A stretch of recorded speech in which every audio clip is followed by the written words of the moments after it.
Hello, everyone, and welcome to the virtual 2021 Fall ADRC Meeting. On behalf of NACC, I'm really excited to welcome you all to our NACC session.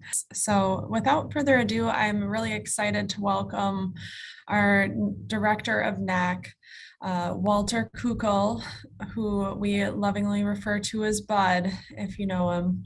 Bud, and then also as well, I'd like to introduce Kari Stevens, our Deputy Director of NACC. Go ahead and take the stage, you guys, and I'll flip over to our new presentation.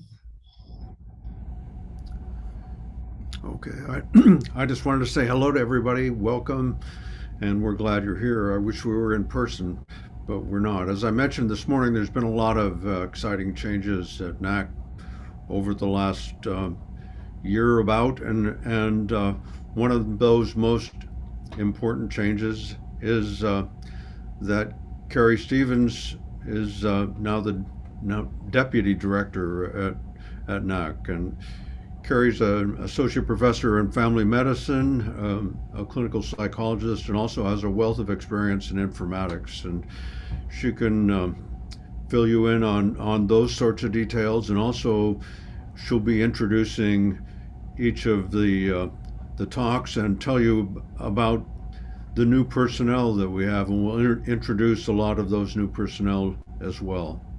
So just so things can begin here, I'll get out of the way and I'll let Kari take it from here. Thank you, Bud. It is really, you all, a pleasure to be here, and I really look forward to when we can actually have these conferences in person and I get to meet you guys as live human beings. That will be really wonderful. I am really excited to be here and really be embracing my new role as the Deputy Director at NACC. As many of you may know, I've been at NACC for the last couple of years as an associate director, and in the last several months, stepping up as deputy director. I am a clinical psychologist. I do see patients in primary care and patients that struggle with many of the issues that we're researching here as well. So I love that I get to put my informatics hat on with NACC and also my clinical research hat as well. I want to just echo Nina's comments as we launch off today with the NACC presentation that she mentioned earlier in the NIA session, that we're all enduring a lot of stress during this really unprecedented time. And, we all need to really remember that human beings are inherently very resilient.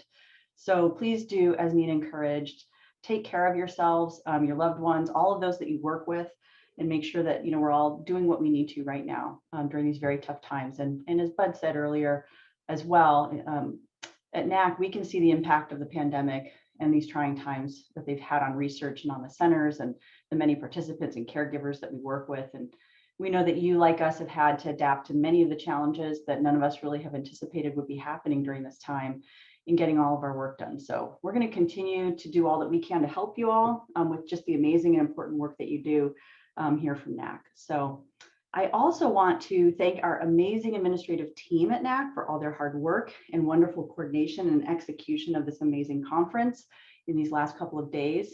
Thank you especially to our great Master of Ceremonies, Ms. Hannah Rosentreater, and the incredible supporting administrative staff behind the scenes that you may not all realize are scrambling and doing an incredible amount of work, which include Ms. Rado Lee, Ms. Amy Young, and Ms. Kristen Singer. So thank you guys so much for all the hard work you've done to help us have this wonderful conference.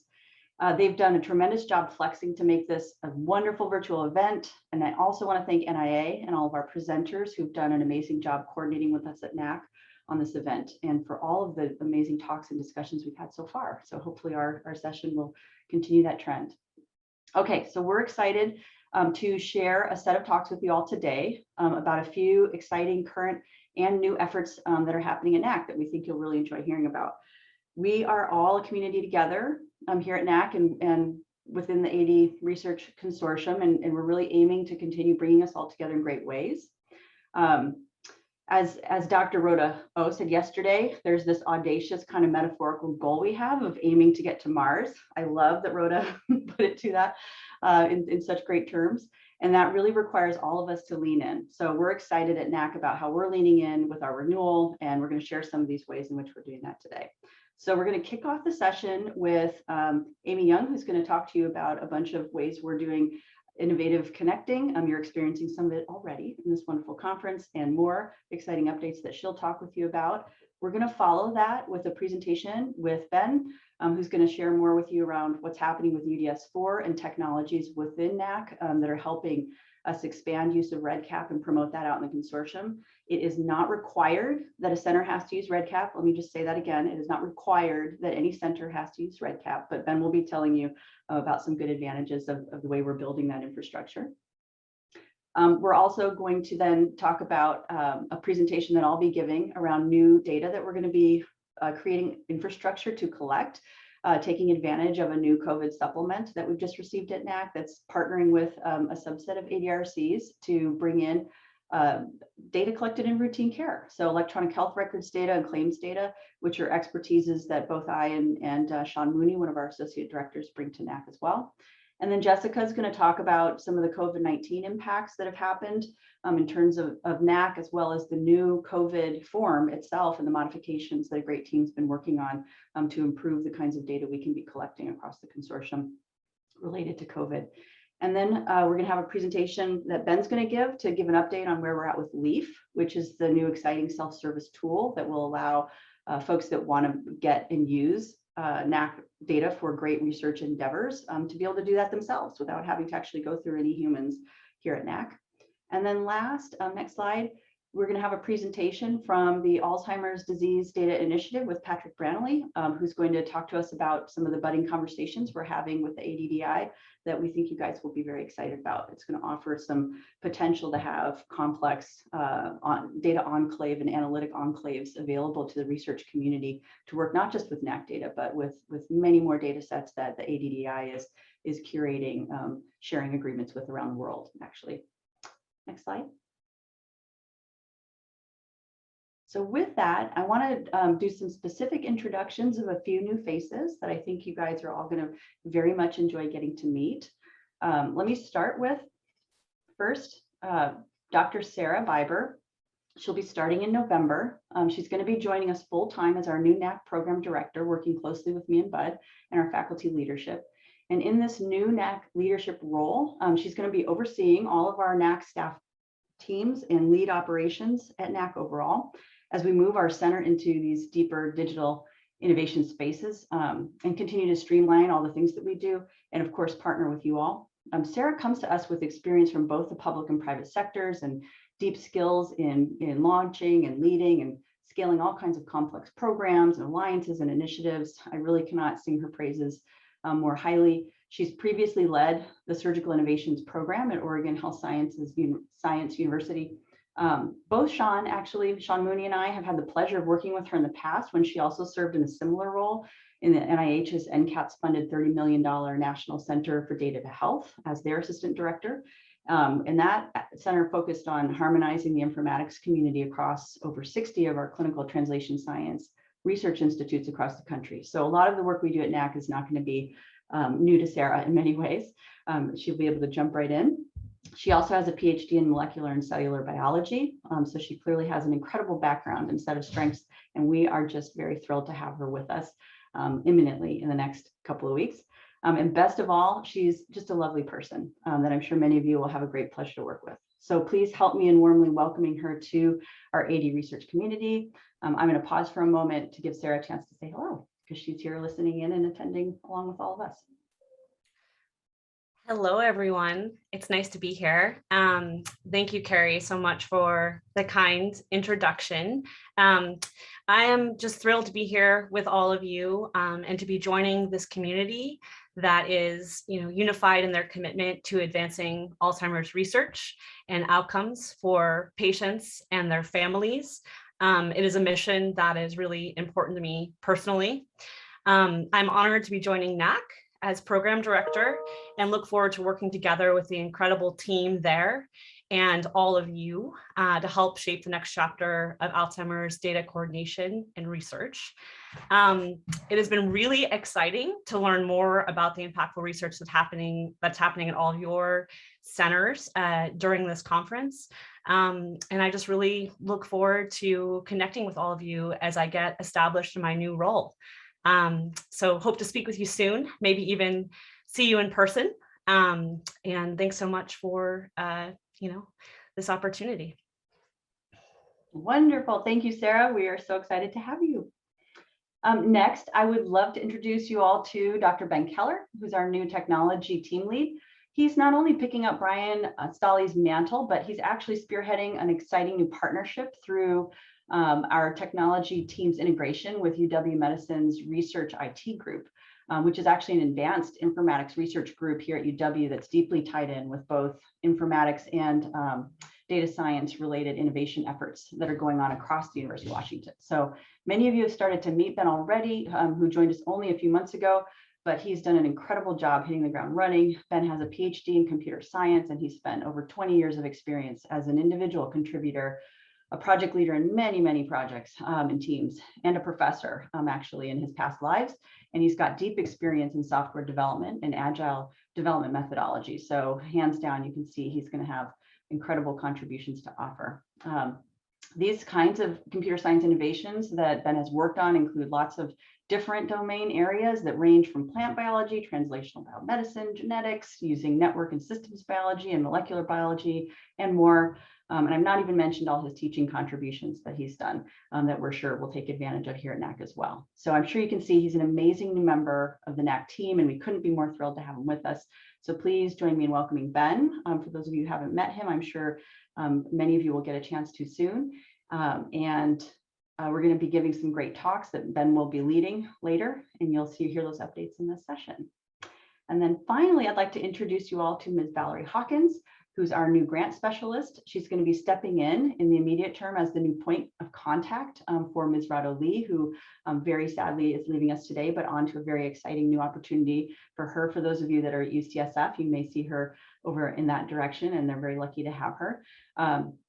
Many of you from the admin corps have been working with Rado and will be getting more familiar with working with Valerie as well. Valerie has worked at the University of Washington as a fiscal specialist and a budget lead for over 20 years here. So she knows our systems really well at the university and has been incredible at being able to step in rapidly to understand the quite complex grants and contracting work that we have here.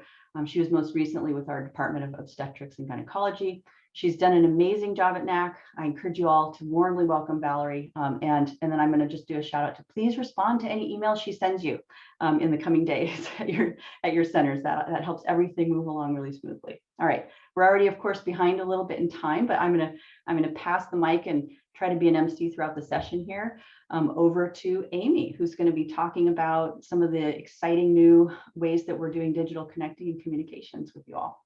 So go ahead, Amy. Great. Thank you, Kari. Well, hello, everyone. I'm excited to be with you today, and I have the pleasure of sharing some of the highlights on the work that we've done together, both here at NAC and in collaboration with NIA and the ADRCs. First, I want to thank Bud and Kari and our incredible team here at NAC, ADRC program directors, and the communication team at NIA, and of course, all the wonderful colleagues throughout the ADRCs who share their time, talents, and expertise with us here at NAC. I've had the opportunity to work with many of you these past few months, and I'm continually inspired by the passion and commitment to advancing the science of Alzheimer's. I'm truly honored and thrilled to be with you here today. Next slide.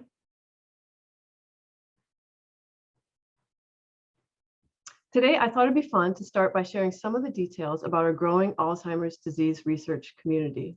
Next slide. And what's more exciting than the two new ADRCs? I would like to take a moment and echo everyone's comments and well wishes and welcome Duke UNC and South Texas to our ADRC community. Next slide. Next slide. With the addition of the two new centers, we now have 37 ADRCs and at least one ADRC or an exploratory ADRC in 27 states across the US. So that translates to 3 out of 4 of us now having an ADRC in our community or nearby. I'm excited by what this growth will mean for our outreach efforts and the inclusion of more diversity in our shared research data. And of course, the additional expertise of the two new centers and what they'll bring to our now over 1,000 member strong ADRC community. Just since May of this year, we've had over 2,500 attendees at our webinars and events. And that doesn't even include the many committees and core Zoom meetings you've all attended. NACC now coordinates 12 committees, soon to be 13, with over 60 ADRC leaders and members who dedicate their time and expertise to our shared AD and ADRD research goals. All of us at NACC are very grateful for your contributions and the incredible amount of time and work you do to assist NACC and advance the science on Alzheimer's. Next slide. Because the ADRC community is growing, we here at NACC are growing too. As Kari and Bud mentioned, we've welcomed new team members at NACC, and we're working hard to extend our data, research, and communication capabilities in order to help you connect and collaborate more effectively. You can see here some of our fall meeting communications, and even though we can't be together, we realized that by offering the spring and fall meetings virtually, we've actually tripled our attendance from a year ago. At the spring meeting, we had 720 of you register, and as of today, we have 922 people registered for this fall meeting. Now, I know the pandemic has been hard on all of us, but it also forced us to try new ways of communicating. And in the process, it has allowed us to engage with more of our AD and ADRD research community. I sincerely hope that we can be together next year, next spring, but either way, we know that connecting virtually is here to stay. And we hope you are finding your overall fall meeting experience an enjoyable and rewarding one. Next slide. Well, we've been talking about it for a while, but the moment has finally arrived. Welcome to the new REC website, a place for early career and new investigators to connect, share resources, and find opportunities. We're excited to now have a directory with all the ADRC recs and their contact information, along with their grant numbers, so you can find out more information about the individual recs and know who to contact. On the new REC website, which you can find in the chat, the link, you can also sign up for announcements and upcoming events. We've also included a job board, so if you have a position or funding opportunity for new or early career investigators, please go to the REC website, fill out the online form, and we'll get it posted on the new REC website. During our development phase, we worked with the wonderful REC steering committee, and we also reached out to the REC leaders for their feedback, but we also want to hear from you. Please don't hesitate to reach out to me with feedback or questions about the REC website or any of our NACC communications. I'd really love to hear from you. Next slide. Speaking of opportunities, we'd like to announce our new Investigator Award opportunity. This year, we are offering two $135,000 grants to new or early career investigators. Your letters of intent are due November 19th, and the full application will be due on January 21st. The funding will be awarded in June of 22 and run through May of 2023, but you will have 2 years to complete your project. You can find out more about the new Investigator Awards on page 13 of the fall meeting agenda, or visit the link in the chat, which has all the details about the application process and where you can download the application. Next slide. Next slide.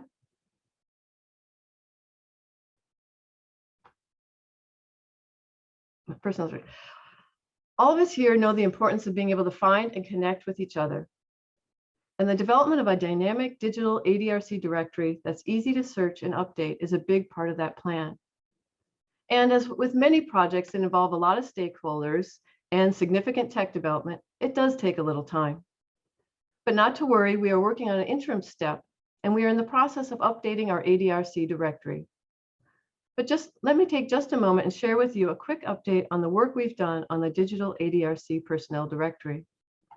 Over the past several months, we've been collaborating with an amazing team of administrators who are helping us to define what needs to go in the directory, helping us design some of the online forms that'll be used, and how to make the update process work well for everyone. I'd especially like to thank Christy Rodkin from One Florida and Andrea Wasserman from UC Irvine for all the time and thoughtful feedback they've contributed on our new digital personal directory. And later today, I'm excited to meet with all of the administrators to share our progress and enlist their help as well. So we're keeping our eye on the prize and working towards a digital directory, but in the interim, we know we need to make an updated directory available to all of you. So we are planning to have an updated ADRC directory to you by December of this year, and hopefully launch our new digital directory next year. Next slide.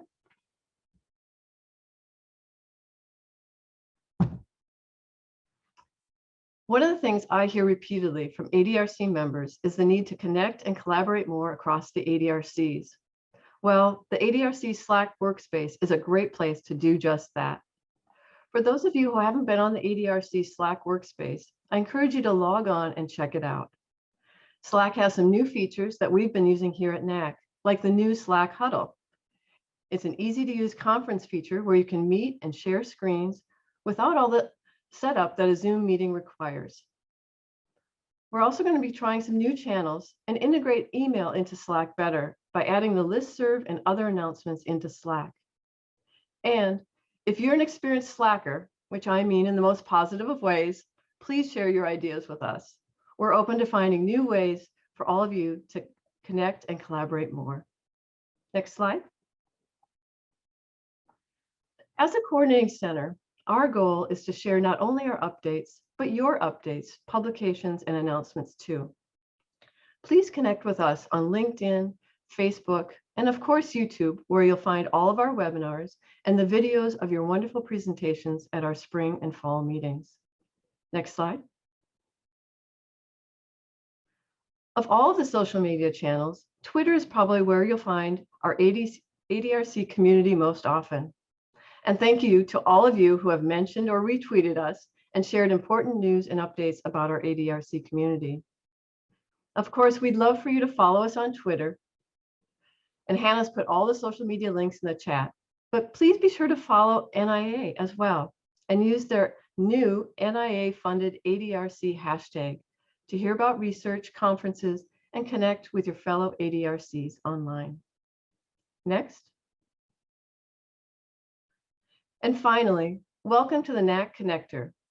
NAC is close to launching our new ADRC newsletter. The newsletter will include important news from across the ADRCs and also important information on topics like the new UDS-4 forms, funding opportunities, REDCap, and other timely information as well. Now, I get it. I've rattled off a lot of communication tools and the way you can find out about what's going on in our AD and ADRD community. We don't expect you to follow all of them or jump in a Slack huddle tomorrow. But what we do want is for you to connect in the way or ways that work best for you, whether that's email, the newsletter, Slack, or social media. The important thing is to stay in touch and connect and share your amazing research and resources with each other, but because we can accomplish so much more when we do it together. Next slide. So thank you for the opportunity to be with you here today.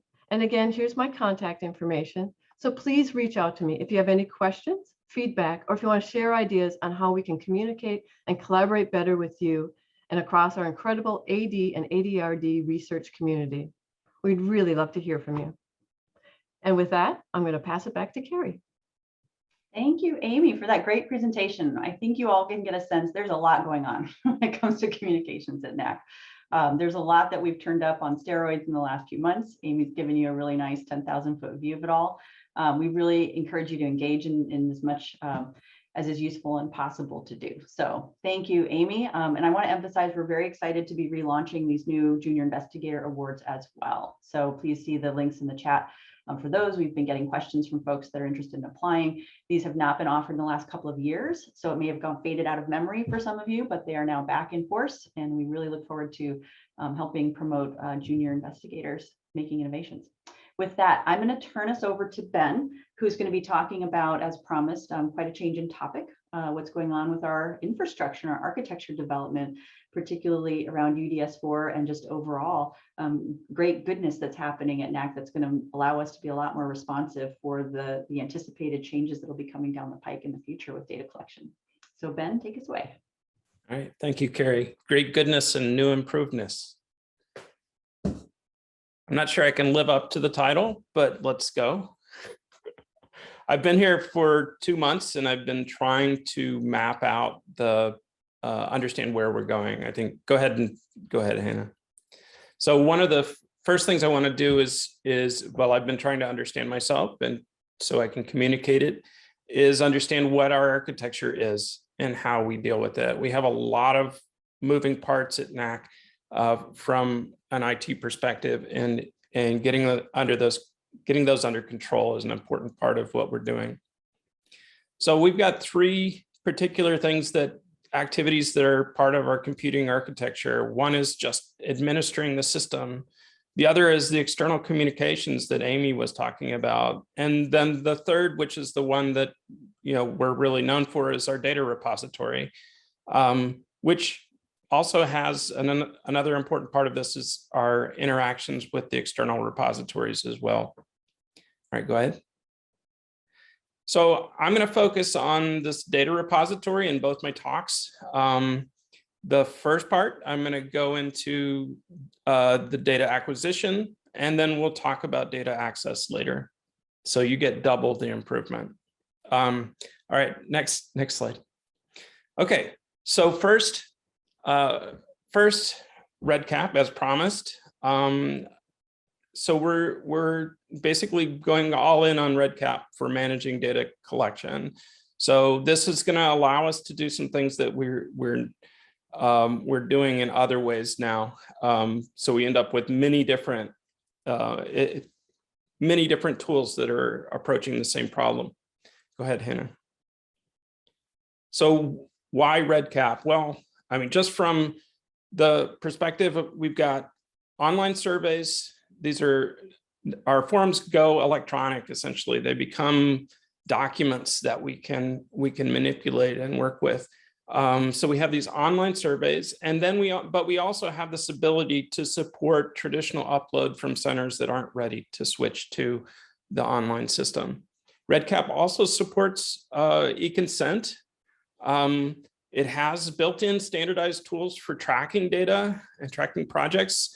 And then it also allows us to share resources with centers that are already using REDCap and have a great deal of experience using it. And I'm looking forward to that conversation with people, with groups that already have that experience.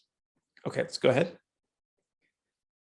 All right, so what do we get from using REDCap? If you're not familiar with it, basically we have these, it has built-in data quality checks. I think one of the things that I've only been here for 2 months, but one of the things that I've gotten about data uploads is making sure that the data is correct, right? So making sure that there are no errors and that it's getting into the system correctly.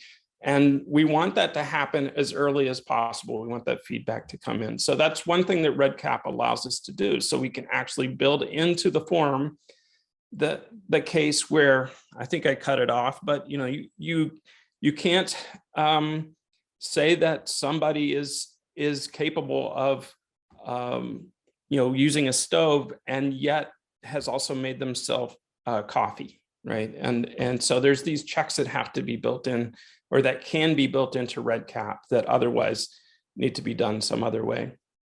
And the other advantage is that it doesn't require any manual coding. So you don't have to remember which, somebody doesn't have to know which is the code that goes with which response. All right, next. So we have many different centers, obviously new centers that have been around for a long time, and they're all in different situations. You're all in different situations, and we want to support all of you. One is sort of the first strategy that we want to support is we want to support groups that are still doing conventional data entry. So, you take the form, you create a spreadsheet and then upload that to the system. So that's the first strategy that we're working on supporting. Then what we want to do is or at the same time, we want to work with centers who are already using REDCap to manage their data collection on site. And so with those teams, we want to be able to do the transfer. And that's another scenario that we want to support.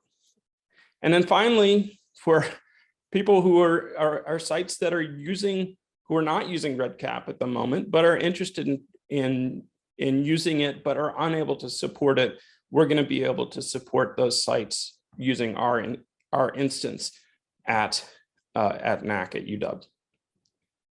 All right, next. Okay, so what are we working on now?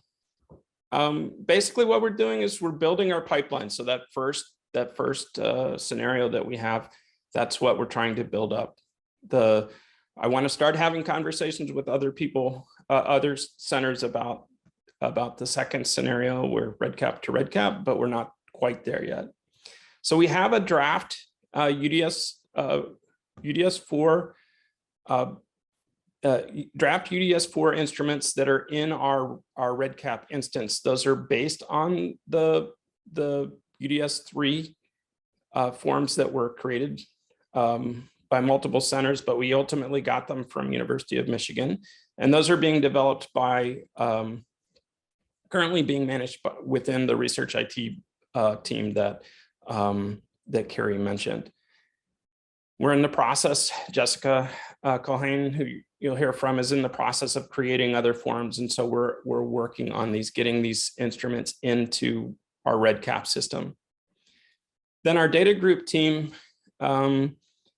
is working on building tools that's focused on checking field validations that are already in REDCap, but allowing them to be used when we do uploads, and then also to look at cross-form and visit constraints that are constraints that go across forms and visits, so that we can check for things that are not typically managed by REDCap itself. So these are all things that we're actively working on now.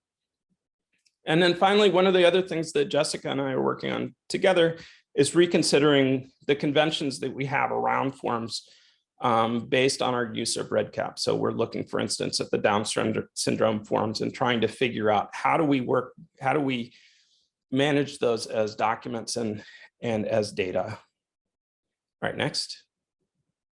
Okay, so timeline. We're in the process of building this QA/QC pipeline. My goal is to have this done in the fall, that we'll have this initial setup. We'll be able to, at that point, we'll be able to do data upload with this QA/QC feedback. So the pipeline for traditional upload.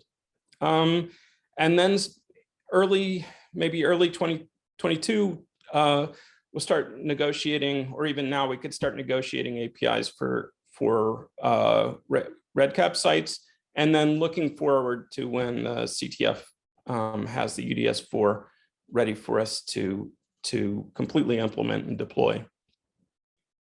All right, next. So this is a call to action. There's actually a lot more experience with REDCap in terms of UDS 3 out there than obviously we have within NAC. The research IT has a lot of experience with REDCap, but it's not the same as what you have. So what we want to do is we want to hear from people who have that experience. We also want to hear from people who are concerned about the switch to REDCap, because we want to understand how people are using, how people are approaching data collection, and how that affects what they do when they upload data. So all of these different scenarios, these different cases and people that are there, if you are interested in helping us determine what we do in the future, we want to hear from you. So let's move forward. Slide. Okay, so each of these steps, I want to try to make sure that we're having a conversation at this point. So when we do this QA/QC, when we have this initial QA/QC pipeline, I want to take it and try it out with somebody. When we've got the data upload, I want to try it out with somebody. All of these cases, we want to be able to have these interactions with you to make sure that we're building towards something that's useful to everybody. All right, next.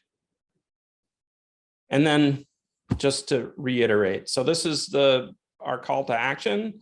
If you're involved in aspects of data collection, you know about REDCap, you don't know about REDCap, all the things that you can do. We're looking forward to hearing from people who are ready to engage with us about this, and email to info@NACData would work. So next slide is my contact information. So I'm actually BJ Keller at everywhere. I am an experienced Slacker, so see you later. Very nice. I love it. All right. As you can hear, I mean, Ben is understating the amount of complexity that's involved actually in bringing this all together. The QA/QC work that he's mentioning is actually very much in synergy with the timeline of the CTF and all of the changes that are occurring right now with UDS4. We heard about many of those yesterday for those of you who are able to join and hear about all the changes that are coming down the pike. With each of those changes implies a QA/QC check on our end that we have to program to. So that's partly why we're hedging bets here in terms of timelines, because some of this is absolutely dependent on the consortium and the CTF coming to final versions of these new forms, which we're really excited to be landing and getting this richer data going forward. So thank you, Ben. Feel free to go Slack, and we'll move on to the next topic. Kari, can I first ask Ben a question that came in through the Q&A? Oh, thank you. There was a question in the chat. Yep, go for it, Hannah.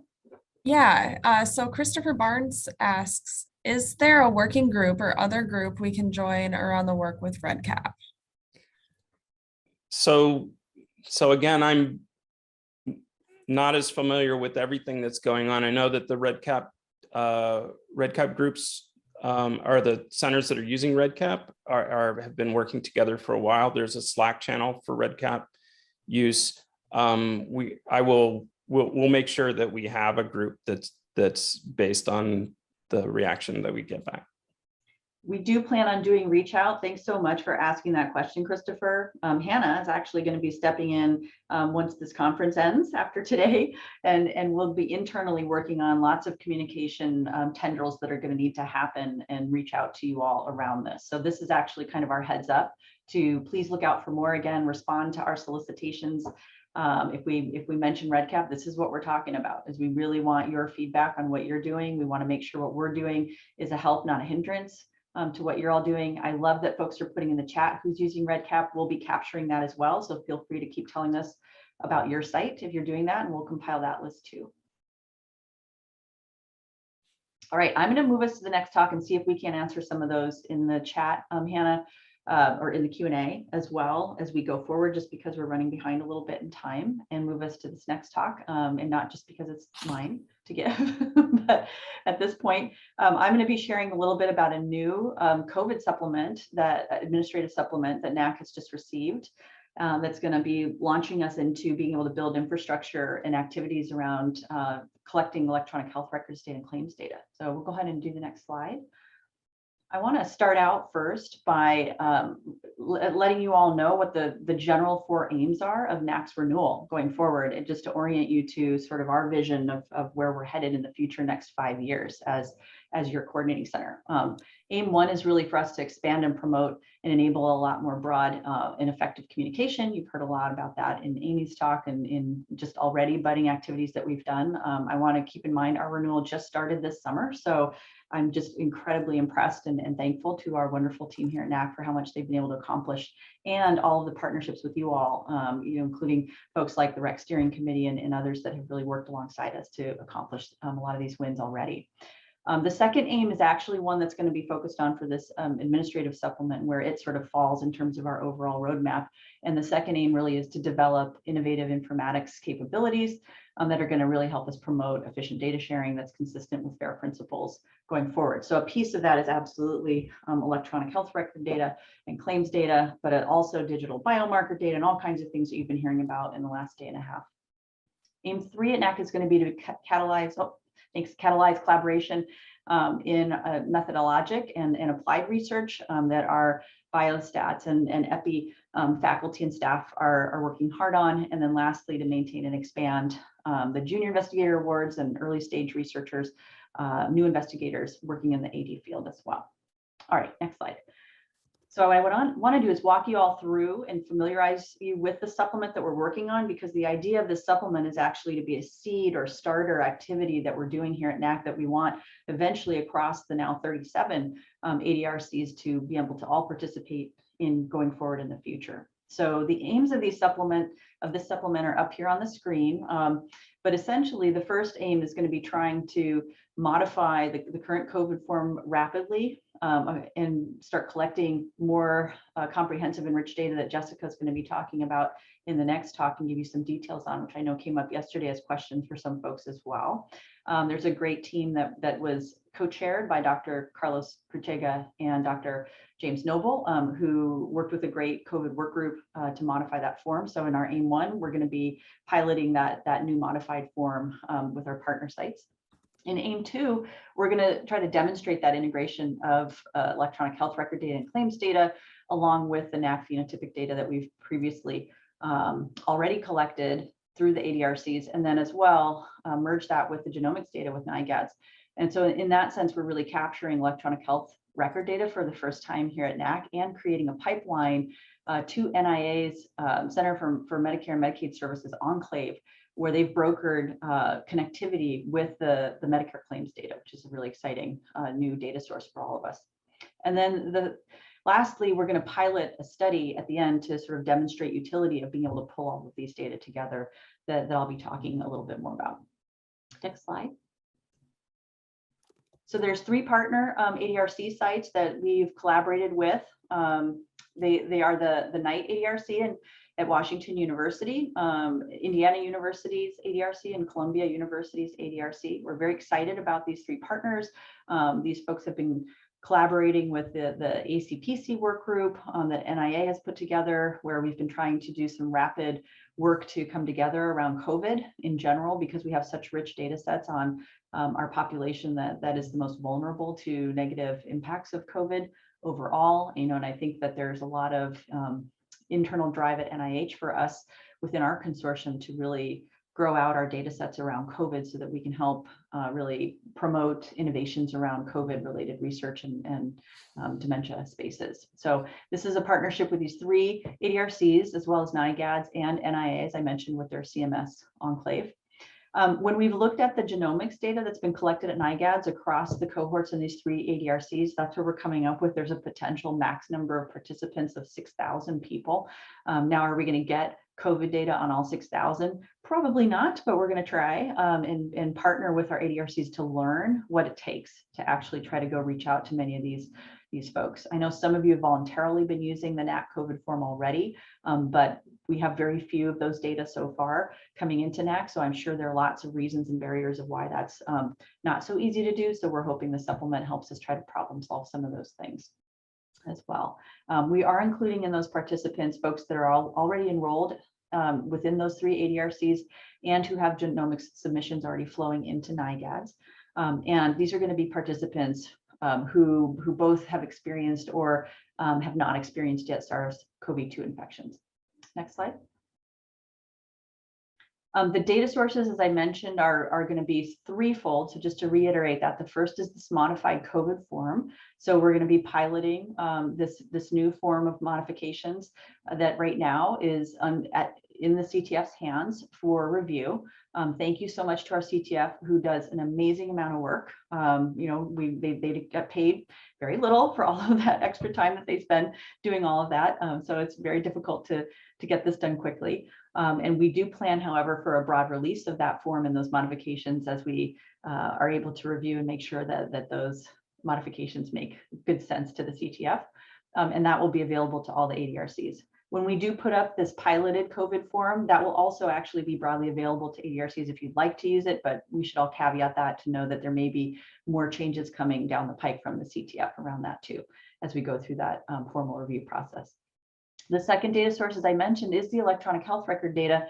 This is a little tricky in that the electronic health record data that we're initially going to be getting are going to be through enterprise-wide data warehouse capture that the ADRCs have access to within their home institutions. So if you're a data person, you should be going, wait a second, that means they're only going to have access to the EHR data from the patients, participants that are actually receiving their care from those home institutions. And we know that many of you reach out into the communities because we have such an emphasis on also trying to get more diverse populations into our studies that may include participants who are not receiving that care at your home institution. So we are very aware of that gap as well, and want to be investigating, getting a sense of just how much capture can we get from those easiest sort of pots to pull from, which are those home EHR repositories within your institutions first.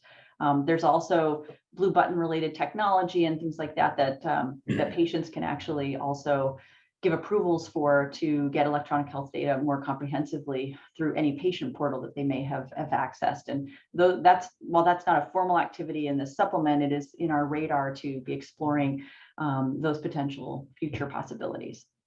In doing that EHR data work, we're going to have to establish consents and new NAC governance around that, which again is part of our infrastructure building.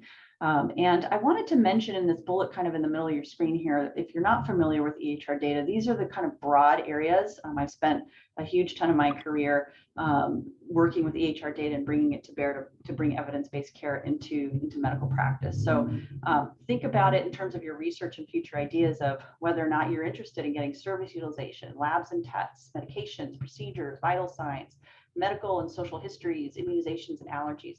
These tend to be broad data categories that are pretty well structured within the EHR and fairly comprehensively collected as well. Then the third data source that we're going to be working with, as I mentioned, is CMS's Medicare claims data through a linkage that NIA has been working on for quite some time, which is actually quite a boon. It's very difficult to get hands on Medicare data, and NIA has actually committed resources through the NIH to have an enclave available to us all for free that will establish sharing solutions with the ADRCs, the NIA, through being able to do patient identifier sharing or PHI direct from the ADRCs to NIA to provide those data linkages for any proposed analyses that would occur in that enclave that you wouldn't be allowed to take the Medicare data out, but you'd be able to do your analyses and then walk away with your results. Next slide. So some innovations that this supplement is going to bring us are very exciting, including adoption of the Omap common data model. For those of you that are deeper in informatics, NAC does not currently use the Omap data model for the UDS or other form data that we have, although it's likely going to make sense down the road that we transform it into that so that we can be more harmonized with this Omap data model. The reason it's really useful is that it comes with a definition of standard structures. It's had broad national adoption across large health systems all over the country through billions of dollars of funding that have gone into data harmonization efforts like the Patient-Centered Outcomes Research Institute PCORNet effort, for example. It includes also common representation throughout its model, which includes using same terminologies, vocabularies, and coding schemes. So it's not just about having these tables and these structures, but also having the right kinds of ontologies and ways that we code data that will be harmonized throughout. The Odyssey Consortium is a wonderful resource. It's linked below on this slide. If you're not familiar with it, there's also tons of tools that are all open source that you can use on this data model as well. So this is another way in which we can help bring forward the way that we're using data at NAC into more synergy with existing tool sets. As I mentioned, we're going to be integrating EHR data then into NAC's existing data sets through this administrative supplement in the hopes that we'll be able to expand that kind of data capture across the ADRCs going forward, and then creating a pathway that'll be replicable and scalable to access claims data through that NIA enclave. And then, of course, coming up with consenting solutions that will be needed to make sure that patients are agreeing to let us access those kinds of data, which right now have not typically been a standard in our trials. Next slide. Okay, I'm just going to blow through this really quickly, especially since we're a little bit behind time. And but the idea here is just to give you a visual. You heard Ben talking about REDCap, again, emphasizing you don't have to be using REDCap at your own institution, but if you are, we want to be synergistic with that. In this diagram, REDCap, this is NAC's instance of REDCap that potentially will be receiving the phenotypic data that comes through our normal forms. That's sort of that top row flow. That middle flow is now a new one, this EHR data that's going to flow through data pulls that will be done locally at the ADRC institutions at the site. That's the yellow box here. Those data will be de-identified and then piped over to our data repositories at NAC. And then that third arrow below is the CMS data set of claims data that the sites actually help generate through their normal processes, but the sites will also be signing a memorandum of understanding with NIA that allows them to share PHI to link the CMS data as well. That would then mean that bottom right corner, that NIA enclave that I was talking about, where in a protected environment, you could potentially do analytics with combined data sets and include the Medicare data. Next slide.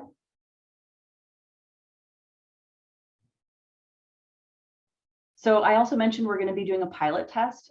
This test has not been defined yet. We don't have a science question, in other words, defined quite yet.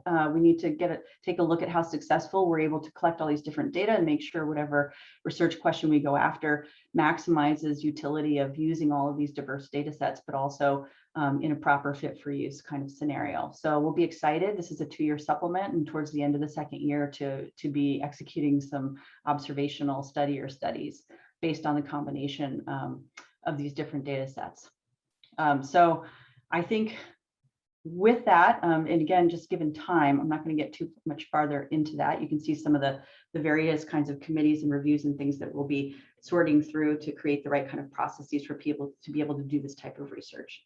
Go ahead and do next slide. So I'm going to stop there and actually jump us over to our next talk, because we're aiming to try to take a break at the half-hour mark here. So I'm going to have Ms. Jessica Culhane talk to us about some of the COVID-19 related updates to NAC datasets, as well as walk through some of the concrete modification changes to the COVID form that are being looked at right now. Jessica? Thanks, Kari. Next.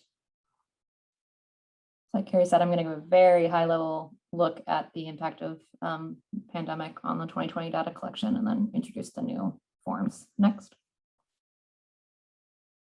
First, I just want to show the incredible amount of high quality data that's been collected across the ADRCs. These totals are, of course, across many years, but in the last 2 years, we've still found ways to meet with participants and collect data during the pandemic. So I just want to say thank you for your resourcefulness and determination to collect this research data.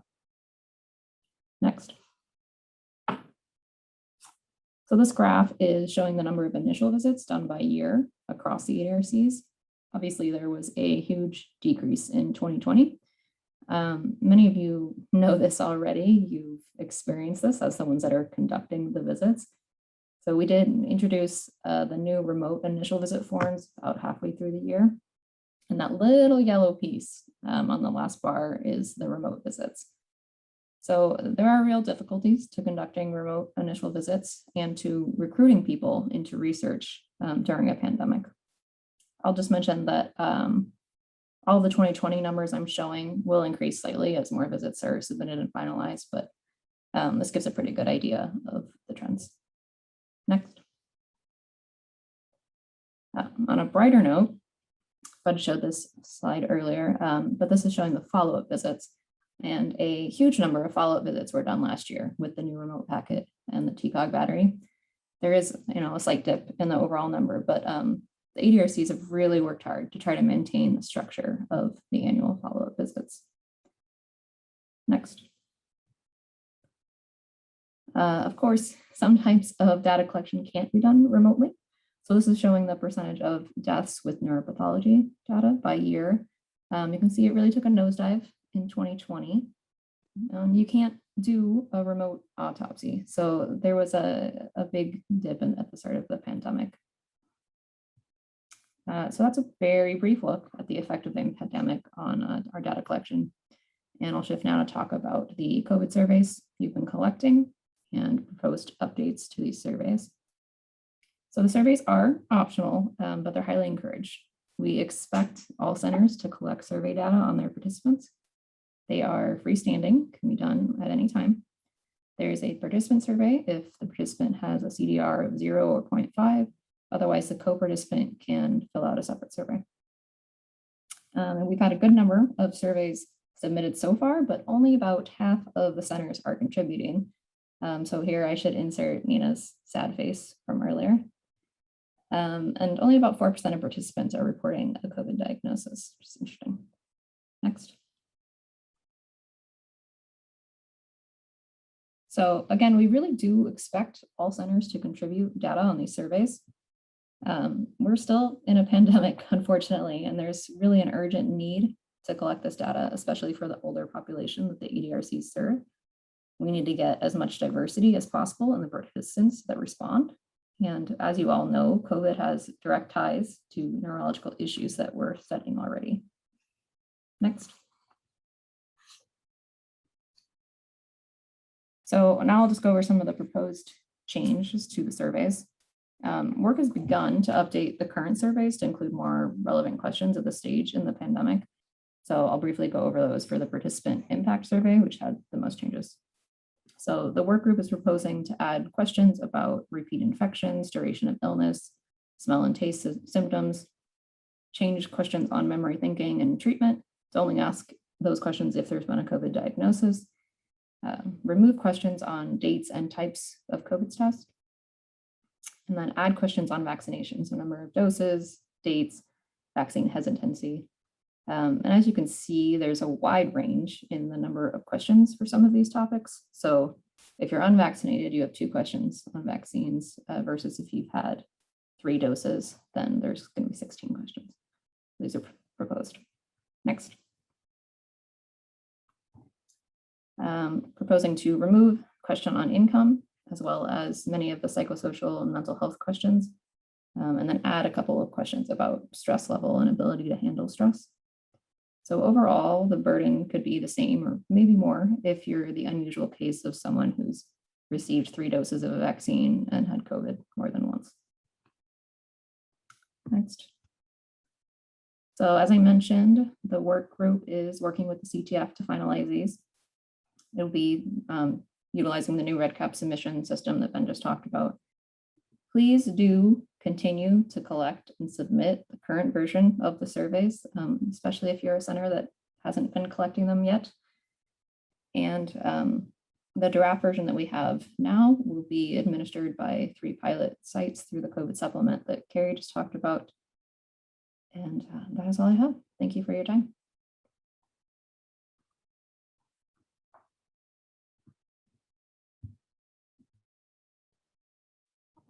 Okay, so I think now we are going to transition to taking a short break of 10 minutes. And actually now we're running ahead of schedule. So we will come back at just before 12:40 p.m. We were so fast, Hannah. Can I just steal, since we have 2 minutes, are there any questions that people want to throw up for discussion in our last 2 minutes? Since That's Jessica and I lightning round it through to save us time at the end? No, there's a bunch of questions coming through the Q&A. We're trying to answer most of them as they're coming in. Yeah, one question coming in from Allison says, why is the mental health / behavior removed from the COVID questionnaire that's proposed? Any comment on that, Jessica? I know Jessica's still muted right now, but I think that I can try. That might be an unfair question for Jessica. So there was a work group, as I mentioned earlier, that Carlos Cruchega and Jamie Noble were co-chairing with several other folks. I think that they would have to comment more specifically on why that was eliminated, as opposed to what I can tell you, although I know some of the considerations we're trying to keep it short. So thinking about what kind of other comprehensive data along those lines might be collected through other forms within NAC, and how to be sparing. There's so many things we want to collect with that form, but we don't want to do it in a way that's too laborious for participants and too long. Jessica, do you want to add anything to that? Yeah, I know that in their notes, they had noted that some of these questions are basically covered by other forms already in the UDS. So just not duplicating work. Great. All right, we got one more question squeezed in there, Hannah. So with that, I'll let you take us to the break, and then we'll come back with the rest of our session. Okay, sounds good. See you all in 10 minutes.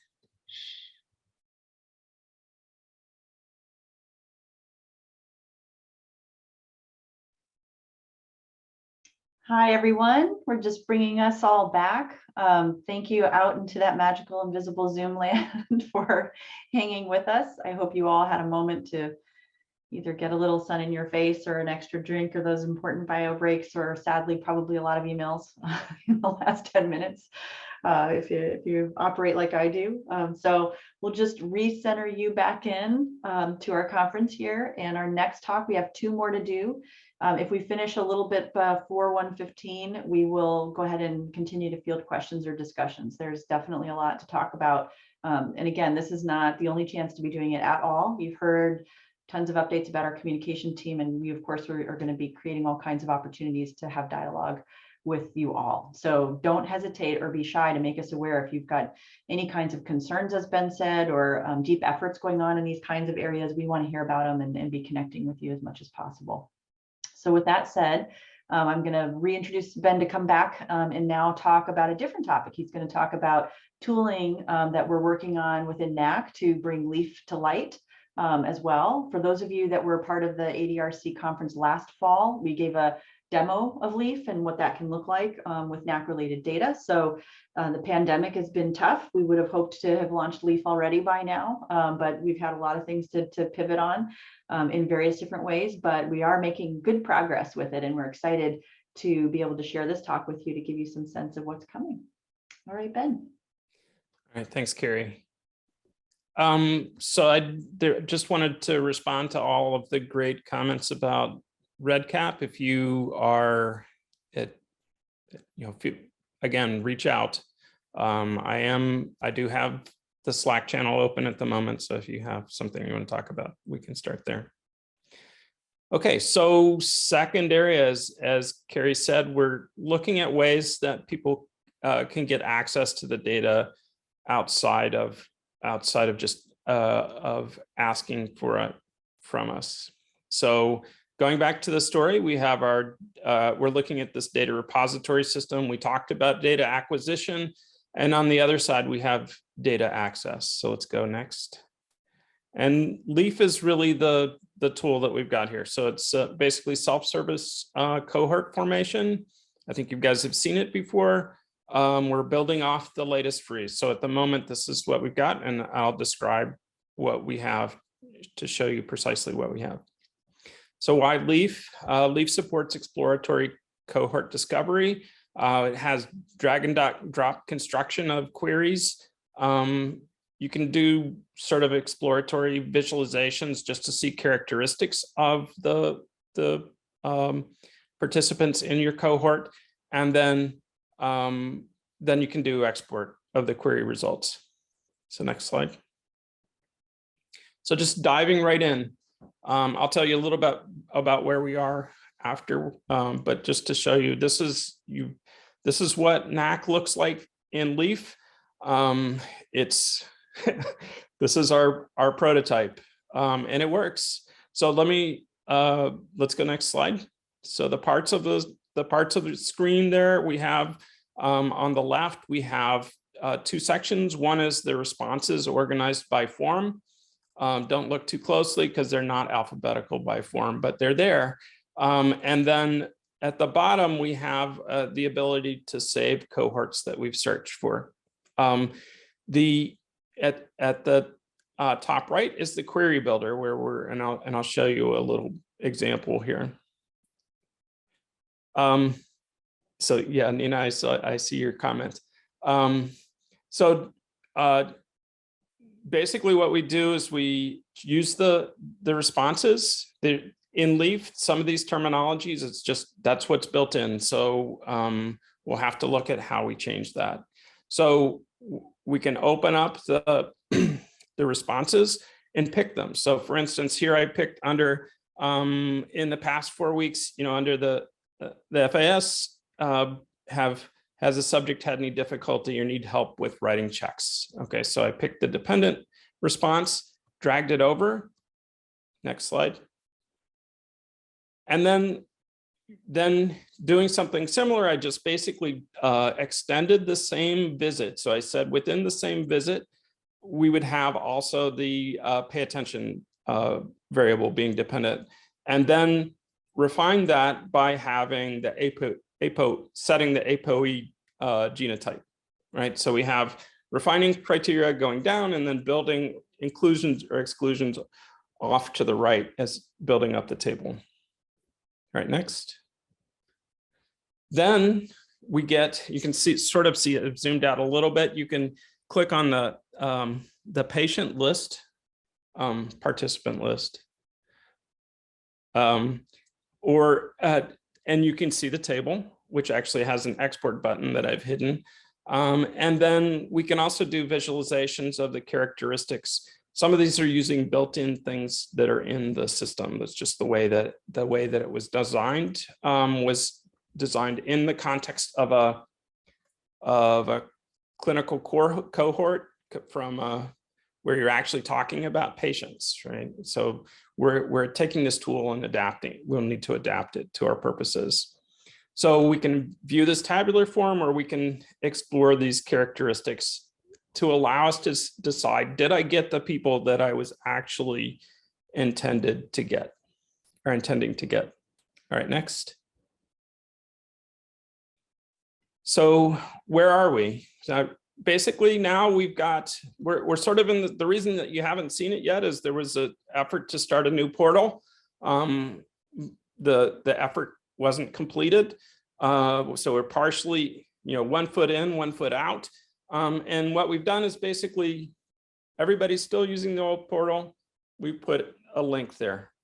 And that's taking you into the new technology that we're using on that side. So we kind of have a Frankenstein monster of authorizations, but it has what we're going to get to is a single sign-on. So actually, if you went to our NAC REDCap instance, this is exactly the same little pop-up that you would see for the login.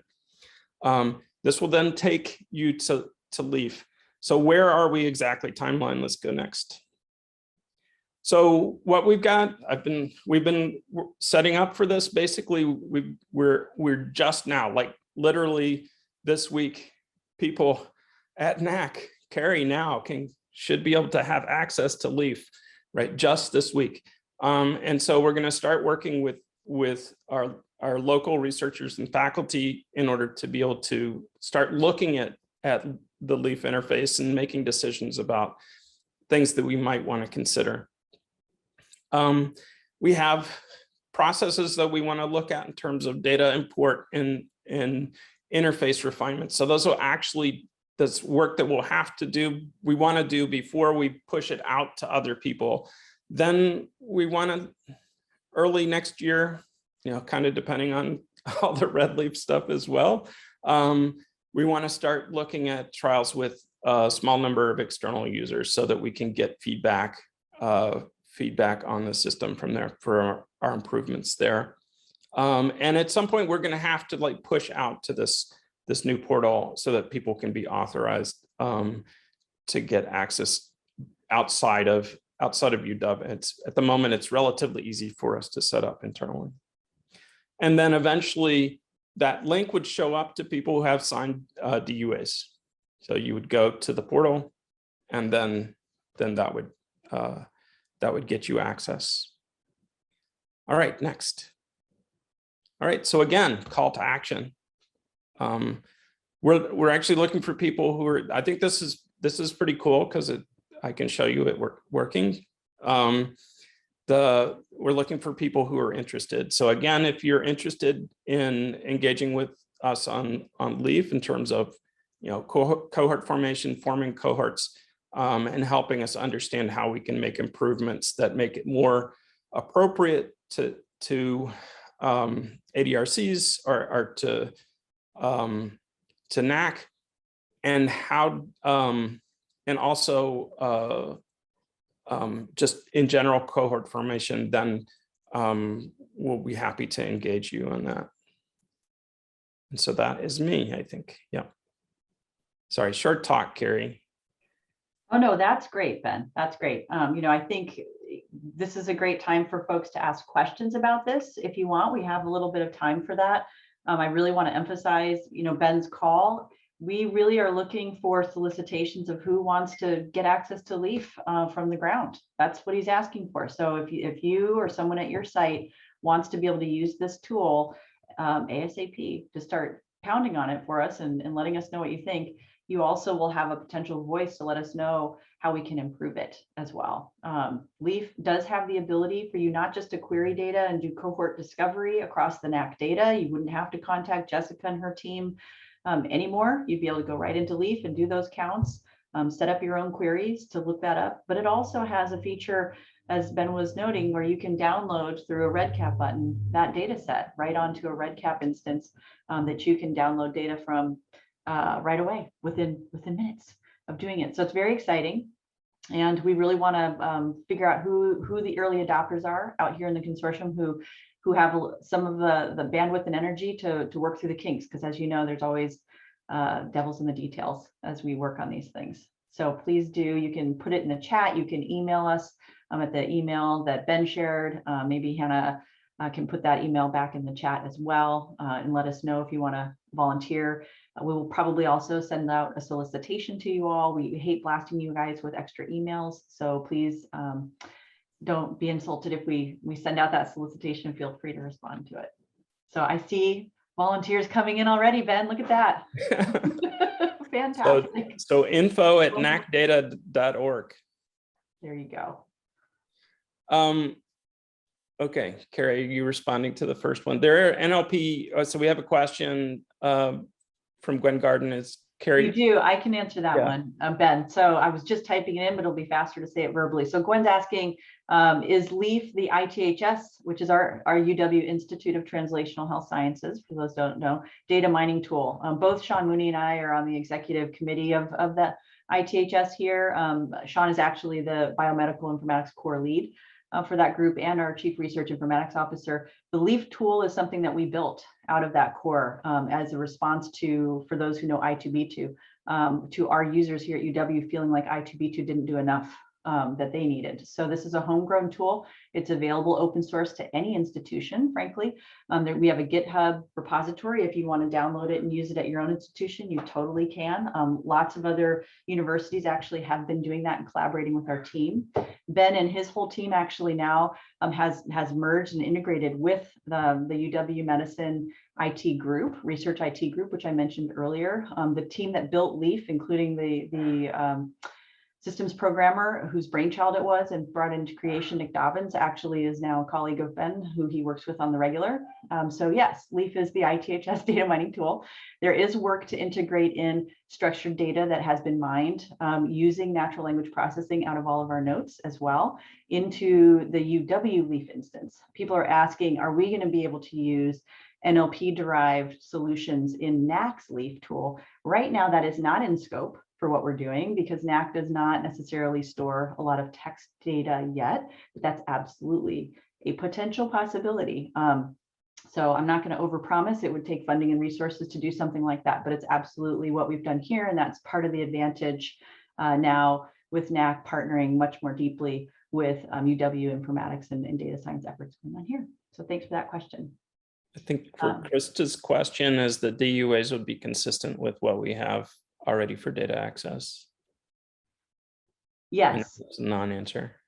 I think so. I think that is the hope. So we're looking at all the governance now for how we're going to do that. Absolutely. We have a lot of precedent set because, again, we've rolled out LEAF. We have hundreds of users. We have thousands of queries hitting on the LEAF instance for UW now. So we're not naive to the governance. Sean actually runs the governance high-level committee for our UW School of Medicine here. So we were pretty deeply in on how we have to structure all of those things. So that will definitely be part of the process for how we roll out LEAF right now. But as Ben said, if you've signed a DUA to use NACC data already, in terms of getting pilot users in, that should be a fairly easy process. And then the last question about the GitHub, I think the GitHub is maintained. I mean, the system is being updated. It's also on it should also be on the slide. So it's an active project. I think that answer is that the answer is yes. They're asking in the 2019 publication. Sean and I were co-authors on that. That was Nick's paper who wrote LEAF. It was in the Journal of the American Medical Informatics Association. There is a reference to GitHub in the repository where LEAF lives. In fact, and I'll put that in the chat as soon as I stop talking. And at this point, I think we're getting close to good time. We might have actually a little bit of extra time as well, since I think we've gone through our main questions. So why don't I do this? I will answer that in the chat in a second, but before I do that, let me go ahead and transition us to the final talk of our session and introduce you all to Mr. Patrick Branley, who is joining us from the ADDI, as I mentioned earlier. He's the Director of Partnerships and Business Development. We've been in conversation with Patrick and several of his colleagues, and some of the board associated with the ADDI that have deep ties to University of Washington. This is a very exciting nonprofit institution that I'll let Patrick introduce further, but they have a main mission, you all, to potentially provide digital solutions for people to do complex analytics in shared data sets that are worldwide. So Patrick is going to share some more with you in terms of the deep efforts they've been working on in just a short amount of time, actually.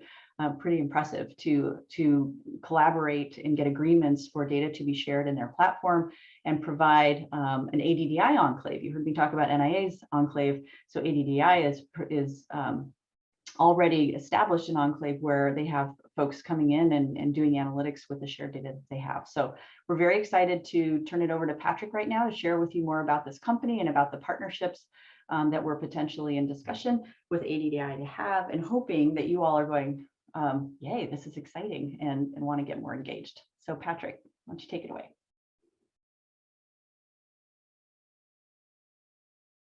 And I think you're still muted, so you just need to unmute. All right, now I'm unmuted. Can you see the screen as well? Yep, looks great. All right, great. Well, it's a pleasure to be with you all. You know, I was scrolling through the list of attendees, and it's just great fun to see a lot of familiar names. I've worked with many of you from my perspective as a former board member of the Alzheimer's Association in the National Capital Area, going all the way back about 15 years ago. And then more recently, when I was the managing director of the Tau Consortium. Many partner organizations are on the line today, and also many really talented and dedicated researchers who I had the honor of helping to fund over the last several years. So it's great to be with you. I wish we were together in person so I could greet you more one-on-one. But we have something really important and exciting to talk about today. I joined the Alzheimer's Disease Data Initiative about 6 months ago. It was started in November of last year, so we're not yet a year old, and yet we've got quite a bit of progress to share with you. And you know, really, at the end of the day, what this is about is giving you enough information so that you can do a quick triaging decision about your level of interest to have additional conversations with us about partnering and piloting that we can do together. So that's really the takeaway. Our contact information will be at the end. And then I hope you'll be in touch to have some discussions about what we can do together. So with that, I'll just jump in, and I'm going to go pretty fast through these slides in order to just give you a quick sense about who we are and what we may be able to do together. So the ADDI is a spin out of sorts from Gates Ventures. As many of you will probably know, Bill Gates started a range of philanthropic efforts beginning in 2017 around Alzheimer's. He's made quite significant philanthropic investments in the Alzheimer's Drug Discovery Foundation, the Diagnostics Accelerator, and also in the Dementia Discovery Fund in order to accelerate the development of new treatments. He's also been an active funder of the Cloud Initiative with the Alzheimer's Association. The data initiative really cuts across all of those things and is an independent 501c3 medical research organization. The important thing to understand about the way this came to be is that it started with a coalition of partners having a series of discussions about what the current gaps were in the field and how those might be addressed. And so many of those founding partners of the coalition are listed here on the left-hand side. And since that initial coalition incubated the idea over a couple of years, there are some others who have joined our advisory board as well. And so those folks are listed here too. At the high level, what this is really about is establishing interoperability across the many sources of data that are already out there so that the data can be used together. It's about increasing the number of data sets that are shared within the ecosystem and creating an enabling environment for the researchers who are using that data. And so, you know, that leads us into, you know, just understanding the specific problem we're trying to solve. ADRCs and, you know, any number of other useful efforts within the ecosystem are creating extremely valuable data sets. but from the user's perspective, once those are created, what the individual user has to do is deal with a series of islands of data that are out there. They have to go out and make a number of different separate requests through separate processes, through different platforms, including some aggregator sites where they have to go get involved with a particular aggregator site in order to request data. And then data sharing equates to data copying. They have to bring it onto their local machines in order to use it. And that's an issue because many of the users around the world who have talents to bring may not have that infrastructure actually within their own institution and available to them. It also means that there are some security questions for you as the data sharers, right? Once it's downloaded onto an individual user's computer, you don't really know what's happening with it. And of course, all that leads to more siloed research where the results are also out there in their own little islands. So in response to that, I think one could say that the ADDI is about creating an environment out in the cloud that is the next logical step from all the important work that you all do together, which is that instead of having users dispersed around the world and having the data have to travel to them, what we're trying to do is create a cloud-based environment where users can come to the data. And so we have the ability to, just to be clear about this, we have a technical solution that allows for federated data sharing. Data can stay on premise at your site and be queried from afar with only the results of an analysis going back into the Alzheimer's disease workbench. But the general vision is to put the data out on the cloud and then have people accessing and using it within these secure workspaces. What's different here is that this is a global platform. Users from all over the world can create an account and use it from where they are. And we are trying to bring together the most diverse collection of data sets available in the world. So, and we mean diverse in a couple of different senses here. Number one is the data sets are from around the world. They're also from a range of different disorders. I think we're all waking up to the fact that many of the breakthroughs may come from looking across the variety of disorders, the related dementias, in order to pull out specific insights. And certainly when we're looking at biomarkers, we need to make sure they're specific for the disorder we're interested in. And so that data can be very useful for comparing. It also means that we are making a very dedicated and focused effort to make sure that the data available within the workbench represents a global population, low and middle income countries, and ethnic and racial groups that have traditionally been, unfortunately, underrepresented in ADRD data sets. And so one way around that problem, of course, is to aggregate the small numbers of diverse folks in all of these different studies into a single place where you can get a better N. And so that's an important part of what will be possible as a result of this platform. The other thing I already mentioned a little bit about, but the idea of creating a free cloud-based environment for researchers to use is, as we've gone out talking to stakeholder groups, a hugely important game changer for us here. Most of the folks on this call are from well-funded elite institutions that have infrastructure. And unfortunately, there are a lot of talented researchers around the world who don't have that. And so we are providing these workspaces and access to the data sets and all the associated tools that are available in the environment. It's all completely free of charge. I want to make this painfully clear because we sometimes get these questions about what's Bill Gates's end game for having founded the ADDI. We are a nonprofit organization with one single goal, which is to provide enabling tools for free forever to the research community. There's no secret end game about what we are trying to do with this. We are trying to simply make it free of charge for the research community to accelerate the pace of research. And that's a big resource for talented researchers around the world. It also has the benefit of increasing security and transparency for the data providers. So as I'll talk about in just a second, we give you a little bit more control than you currently have over what's happening with data that you choose to share with other users. And then finally, we're solving the problem of sustainability.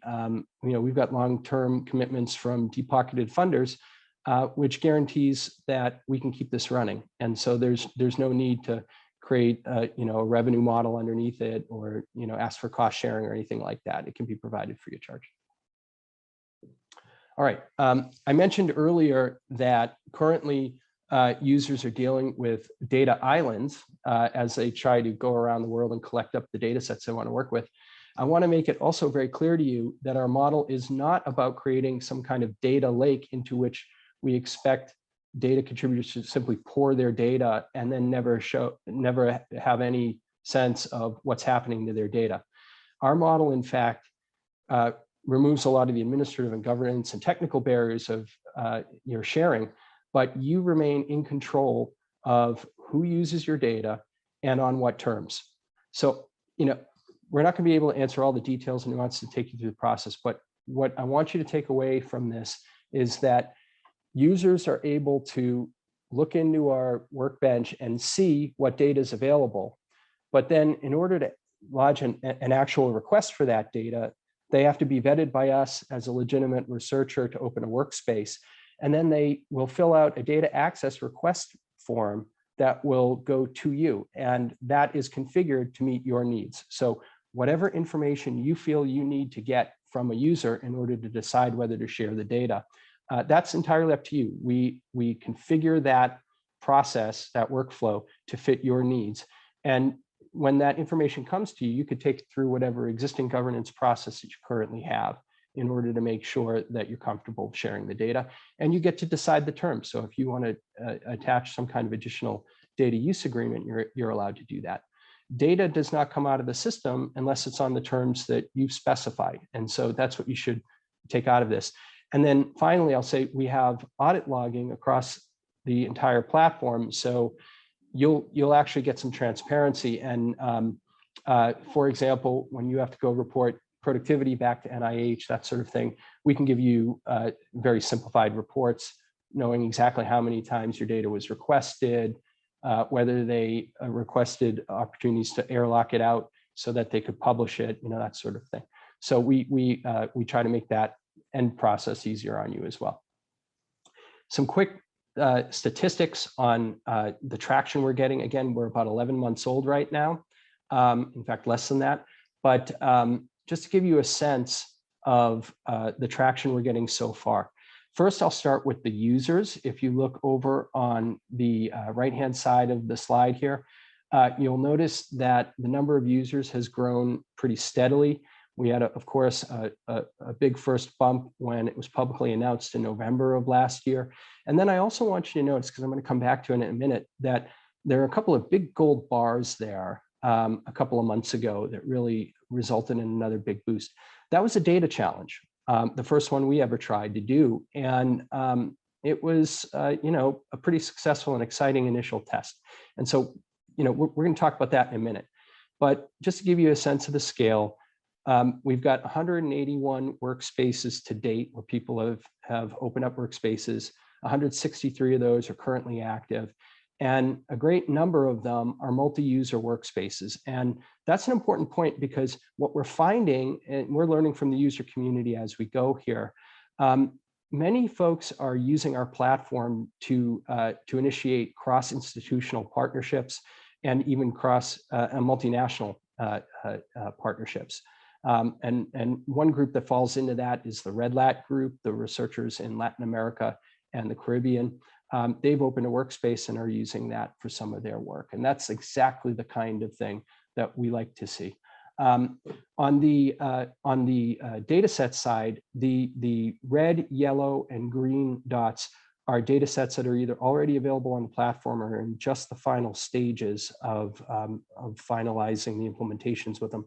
But the red dots code for essentially like white majority, Northwest European cohorts, and the size of the bubble is an approximation of the N in each of those data sets.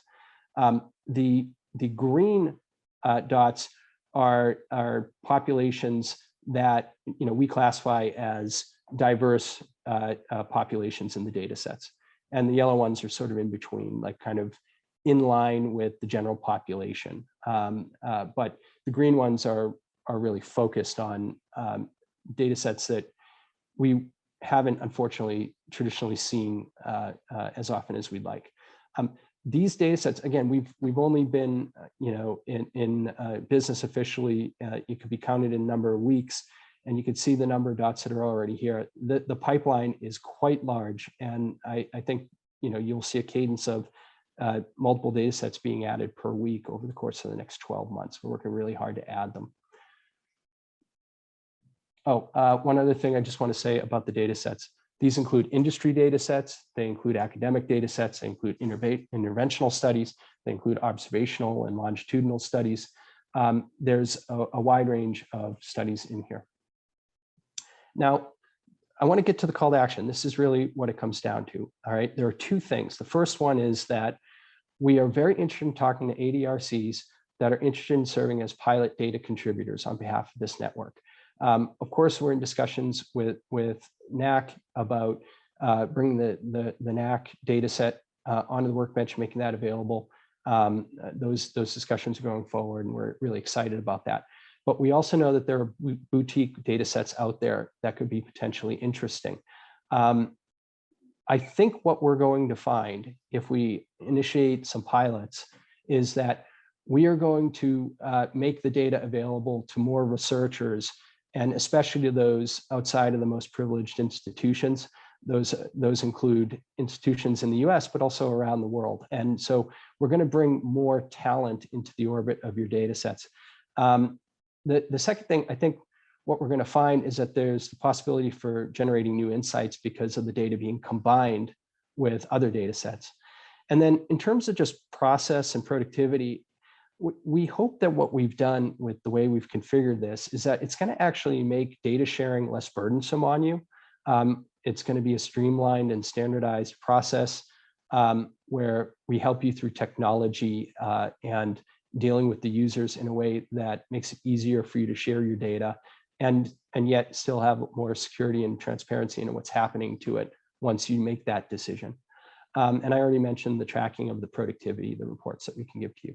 What I want to make very clear to you is that we do not expect that you would be able to do this without time or effort. And if any financial support is needed to support your efforts in this area on a one-time or an ongoing basis, we're very open to that. We have plenty of resources to support your efforts in data sharing. We know that it's not free or necessarily easy to get it started. Last thing I want to mention is that the dialogue is really important because we're going to learn from you how to do this well.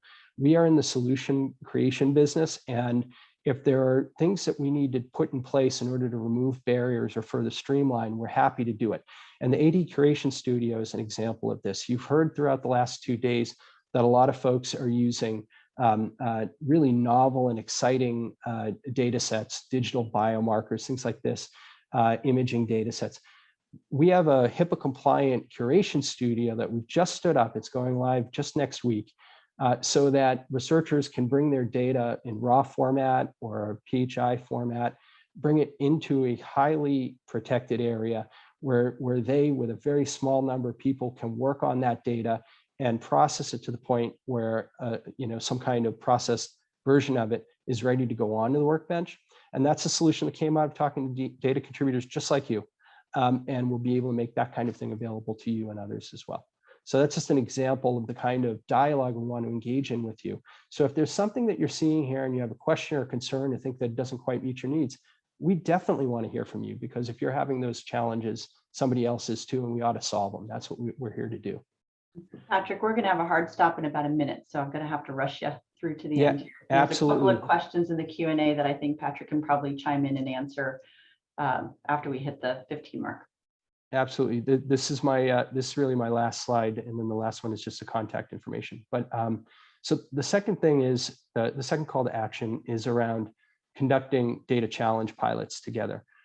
We conducted our own really just as a proof of concept using NHATS data. We got over 1,200 responses from around the world, more than 60 countries and territories participating, literally from Argentina to Zimbabwe.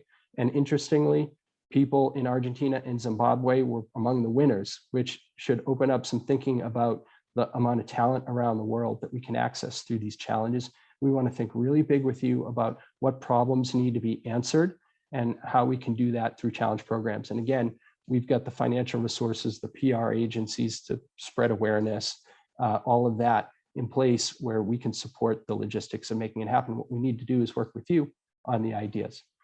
Our information is here, both for NAC and for ADDI, to contact us to engage in this dialogue. And then I just want to mention, we're going to send a survey around jointly with NAC and ADDI to collect up your thoughts and interests in this so that we can get started on a dialogue as well. But please reach out to us. This is really just the beginning of a discussion. And with that, I thank you for your time.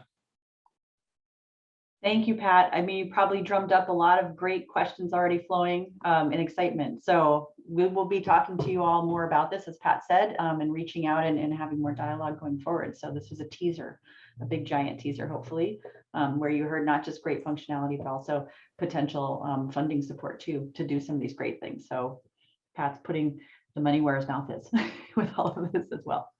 Yeah, and I'll answer questions in the chat. Yeah, I think I'll do my best there, but reach out to me directly if you have any other ones. Yeah, we will have to jump over to get the data core session started. So what we're going to actually do is copy these questions for you here, Patrick. And then if you do have any direct questions for Patrick that are not able to be answered here, please reach out to Patrick via email, copy NAC if you'd like, because we're really excited about this potential here.